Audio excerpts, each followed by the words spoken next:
안녕하세요. 김성길 목사와 함께하는 예수님 이야기, 이 시간에는 390회가 되겠습니다. 주제는 동역자의 중요성입니다. 자, 본문 말씀은 마태복음 10장 40절로 42절입니다. 너희를 영접하는 자는 나를 영접하는 것이요 나를 영접하는 자는 나를 보내신 이를 영접하는 것이니라. 선지자의 이름으로 선지자를 영접하는 자는 선지자의 상을 받을 것이요 의인의 이름으로 의인을 영접하는 자는 의인의 상을 받을 것이요 또 누구든지 제자의 이름으로 이 작은 자 중 하나에게 냉수 한 그릇이라도 주는 자는 내가 진실로 너희에게 이르노니 그 사람이 결단코 상을 잃지 아니하리라 하시니라. 아멘. 자, 천국운동은 한 사람이 다 할 수 있는 일이 아닙니다. 많은 사람들의 동역이 필요한 것이죠. 그래서 주님은 제자들을 보내시면서 어느 곳에 가든지 동역자를 찾으라고 하시고, 그러면서 또 그들을 영접하는 자, 그들을 돕는 자들에게, 그들을 대접하는 자들에게 동일한 상을 받게 될 것이다, 이렇게 말씀을 하셨죠.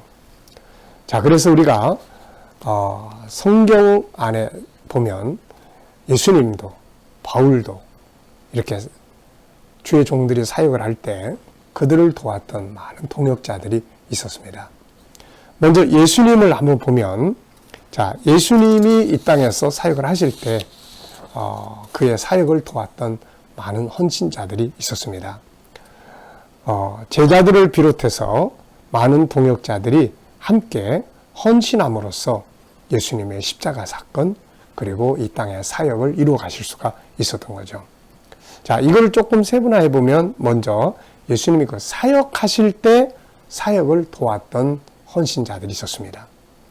누가복음 8장 1절 이하를 보면 이렇게 기록하고 있어요. 그 후에 예수께서 각 성과 마을에 두루 다니시며 하나님의 나라를 선포하시며 그 복음을 전하실세 12 제자가 함께 하였고, 또한 악귀를 쫓아내신과 병고침을 받은 어떤 여자들, 곧 7 귀신이 나간 자 막달라이니아라 하는 마리아와 헤롯의 청지기 구사의 아내 요한나와 수산나와 다른 여러 여자가 함께하여 자기들의 소유로 그들을 섬기더라.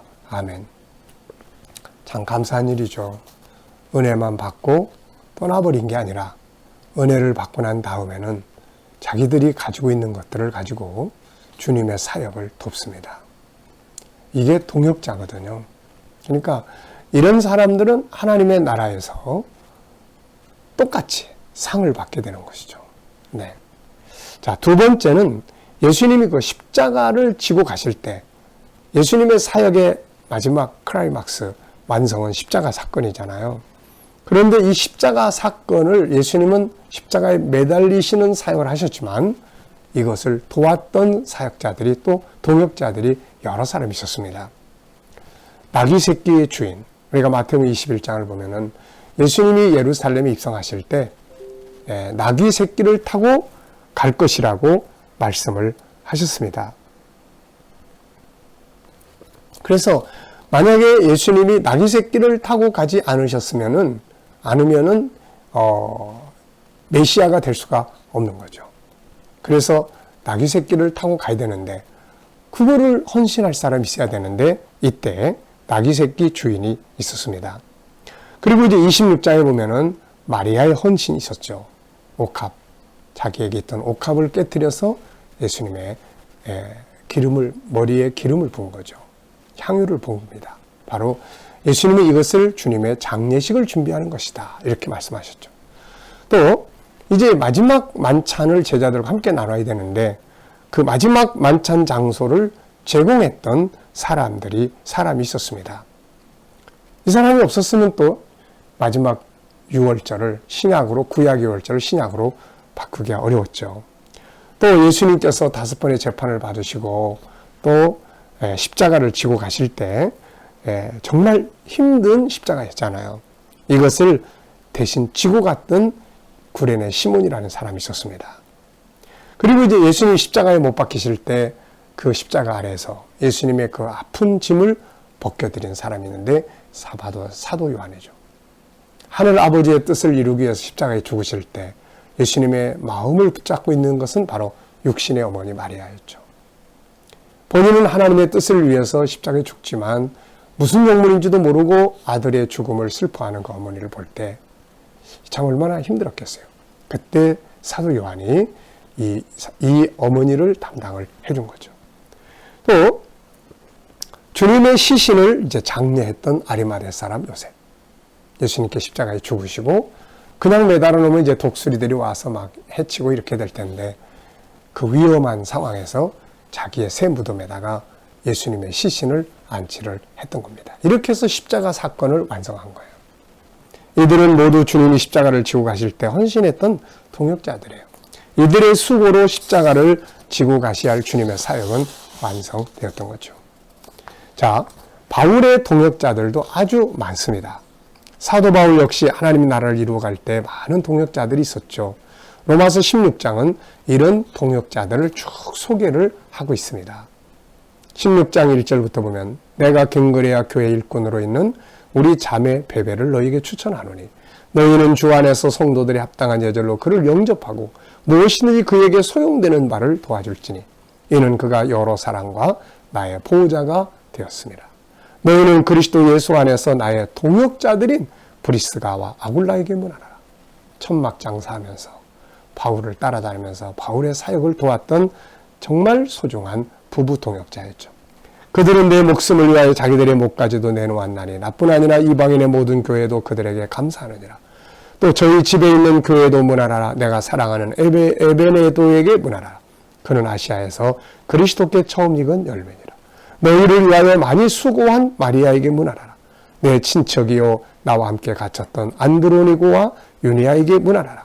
그들은 사도들에게 존중이 여겨지고 또한 나보다 먼저 그리스도 안에 있는 자라. 또 주 안에서 내 사랑하는 암볼리에게 문하라. 네. 이 동역자에 대한 소개는 뒤에도 계속 이어지고 있습니다. 이 외에도 하나님의 일꾼들에게는 항상 많은 동역자들이 있었어요. 엘리야의 동역자였던 사렙다 과부, 엘리사를 늘 영접해서 머물 수 있도록 도왔던 동역자 수넴 여인, 사도 요한이 감사의 편지를 보낼 만큼 일꾼들을 섬기고 도왔던 가이오와 같은 사람들이죠. 이들은 모두 서로 다른 장소, 다른 시대를 살아간 사람들이었지만 공통적인 것은 하나님의 나라를 위해서, 주님의 뜻을 이루기 위해서 함께 동역했던 사람들이죠. 바울은 이들을 이렇게 이야기합니다. 골로새 4장 11절에 보면 유수도라 하는 예수도 너희에게 문안하느니라. 그들은 할례파이나 이들만은 하나님의 나라를 위하여 함께 역사하는 자들이니 이런 사람들이 나의 위로가 되었느니라. 하나님의 나라를 위해서 함께 역사하는 사람들이에요. 그래서 그 나라가 임할 때 함께 영광과 상을 받게 되는 것이죠. 주님은 오늘 본문에서 그 이야기를 하고 계시는 거예요. 저도 목회한 지 40년이 됐습니다. 돌아다 보면 하나님의 큰 은혜지만 또 한편에서는 교회 안에 있는 수많은 동역자들의 도움이 참 많았어요. 힘들고 어려울 때 목사님 가서 좀 쉬었다 오세요. 그러면서 은행에 통장에다가 돈을 보내준 사람도 있었고 늘 깨어서 기도하면서 기도의 동역자로 애써주신 분들도 계시고 선교 현장에 또 함께 쫓아다니면서 고생하면서 했던 분들도 계시고 하나님의 성전을 건축할 때 그 희생하고 헌신하면서 함께 했던 분들도 계시고 자, 정말 잊지 못할 동역자들이 40년 동안 제 옆에 계시면서 함께 해주셨어요. 너무너무 감사한 일입니다. 이들은 모두가 다 하나님 나라가 임할 때 제가 하나님 앞에 복음 전하는 자로서의 상을 만약에 받는다면 그분들은 동일한 동역자들로서의 상을 다 받게 될 것입니다. 여러분, 우리는 직접 사역을 하든 동역자로 일을 하든 모두가 하나님 나라가 완성되는 그날 냉수 한 그릇도 잊혀지지 않고 영광과 상급을 받게 될 것입니다.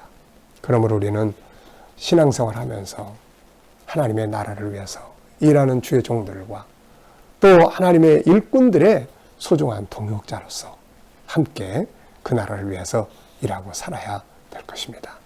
이것이 가장 위대한 성공이에요. 성공적 삶입니다.